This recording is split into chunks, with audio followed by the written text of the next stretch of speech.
पंजाब की नीरू की शादी दिल्ली के राहुल से होती है। दिल्ली कितना बड़ा शहर है ना, लेकिन आप लोगों का घर तो बहुत छोटा है। हमारे पंजाब में तो ये बड़े बड़े घर होते हैं कि मजा ही आ जाता है। कोई बात नहीं नीरू, मैं भी तुम्हारे लिए बहुत बड़ा मकान बनाऊंगा बहुत जल्दी।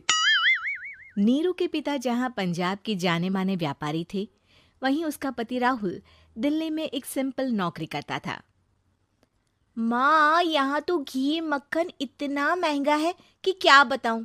मैं तो तरस ही जाती हूँ घी खाने के लिए। नीरू की माँ को ये सुनकर बहुत दुख होता है। मेरी बेटी को घी नसीब नहीं हो रहा है और ये बहू यहाँ बैठकर घी में शक्कर डाल रही है। देख वनिता, मैं साफ कह रही हूँ, इस घर में जितना घी आएगा उतना ही मेरी बेटी के घर दिल्ली भी जाएगा। अरे ये क्या बात होती है माँ जी? बेटी का उतना ही करो जो अच्छा लगे। अब क्या मायके से घी और मक्खन तक की सप्लाई करोगी आप? हाँ, मेरी बेटी किसी चीज को तरसे मुझसे बर्दाश्त नहीं होता। अब क्या था, नीरू के मायके में 2 किलो घी आता तो 2 किलो दिल्ली जाता नीरू के पास। एक दिन, माँ बड़ी गर्मी पड़ती है दिल्ली में। इस घर में तो एक ही एसी है और वो भी ड्राइंग रूम में। सारा परिवार एक ही कमरे में सोता है। हाँ बेटा, वो तो हर घर की कहानी है। यहाँ भी एक ही एसी है। अरे बिल इतना आता है कि क्या बोलूं। तभी वहां राकेश आ जाता है। माँ, थोड़ी देर में यहाँ कुछ प्लम्बर आएंगे मेरे कमरे में एसी लगाने। जरा ध्यान से लगवा देना ना माँ। ओए, ऐसे कैसे तेरे कमरे में एसी लगेगा? हाँ राकेश, एक बार बात तो कर लेता। अरे पापा, वो वनिता को गर्मी में नींद नहीं आती। ड्राइंग रूम में सबके साथ सोने में वो अनकंफर्टेबल है, इसलिए। अरे पूरे परिवार के साथ वहां तेरी बहन नीरू भी तो सोती है। वो नहीं हो रही क्या अनकंफर्टेबल? समझ रहा है ना? अगर एसी लगेगा तो एक दिल्ली में तेरी बहन के कमरे में भी लगेगा, तभी तू लगा सकेगा। राकेश वनिता को सारी बात बताता है। वनिता करती भी क्या, मन मार कर बैठ जाती है। माँ, ये लोग ठीक नहीं है, क्या करूं मैं? अरे बेटी, यहाँ आ जा, तू यहाँ आकर रह ले। अरे छोड़ दे ऐसे पति को। कैसे छोड़ दूं माँ? समाज क्या कहेगा, लोग क्या कहेंगे? वैसे भी मेरा एक बेटा है मयंक। अरे हटा बेटा, तेरी उम्र ही क्या है, इतनी परेशान रहेगी तो काम कैसे चलेगा। खैर, बात आई गई हो जाती है। माँ को लगता है कि नीरू ठीक है, तो वहीं नीरू के मन में एक ही लाइन चल रही होती है, यहाँ आजा। माँ ने तो बोल ही दिया है कि यहाँ आजा। बस मयंक थोड़ा सा बड़ा हो जाए, इन गरीबों को छोड़कर मैं वापस माँ के पास ही चली जाऊंगी। वो इसी सोच में बाजार में चल रही थी कि मैम, आपका दुपट्टा जमीन को छू रहा है। नीरू जैसे ही उस लड़के की तरफ देखती है, देखती ही रह जाती है। हाय रे, कितना सुंदर लड़का है ये। अब क्या हुआ? मैंने कहा आपका दुपट्टा। तो खुद ही उठाकर दे दो ना। लड़का समझ जाता है कि नीरू उस पर फिदा हो चुकी है। वो उससे उसका नंबर लेकर चला जाता है। अब क्या था, नीरू और रोहित में लगातार बातें होने लगती है। मैं हरियाणा का रहने वाला हूँ, यहाँ एक बड़ी कंपनी का मैनेजर हूँ। अच्छा, और कितने बच्चे हैं तुम्हारे?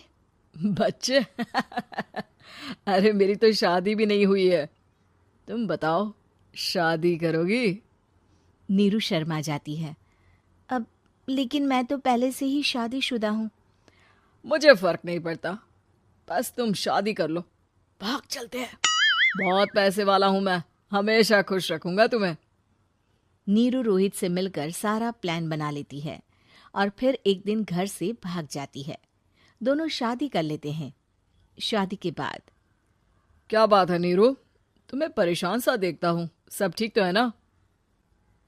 हाँ, सब ठीक है।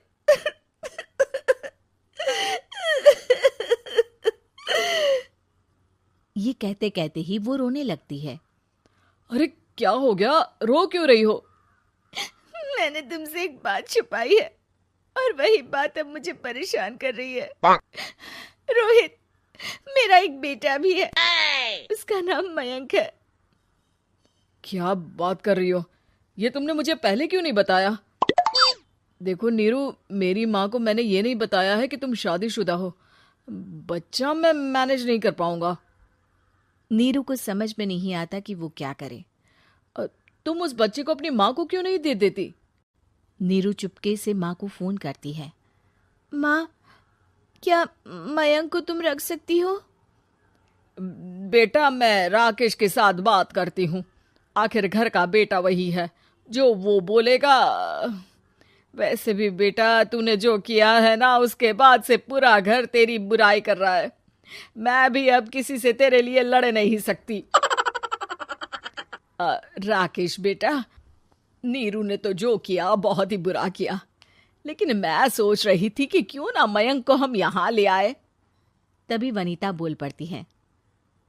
वाह जी, ऐसे कैसे यहाँ ले आए? यहाँ क्या भंडारा भरा है? और जिस बच्चे की माँ ने नहीं सोचा, उसके लिए हम क्यों सोचे? नीरू को एक बार तो अपने बच्चे के बारे में सोचना चाहिए था ना। अरे लेकिन तेरे पास भी तो लड़का नहीं है ना वनीता। माँ, वनीता ठीक बोल रही है। कल को वो बड़ा होकर इसी घर का हिस्सा मांगेगा तो हम क्या करेंगे? माँ कहती भी तो क्या, वो चुप रह जाती है। वहीं नीरू का पहला पति कहता है। माँ, अगर आज भी वो वापस आ जाए तो मैं उसे माफ कर दूंगा। बेटा, गरीबी चीज ही ऐसी है, क्या करेगा? तू तो अब मयंक का सोच। वो बेचारा तो बिना माँ का हो गया। मयंक के खातिर तू दूसरी शादी कर ले बेटा।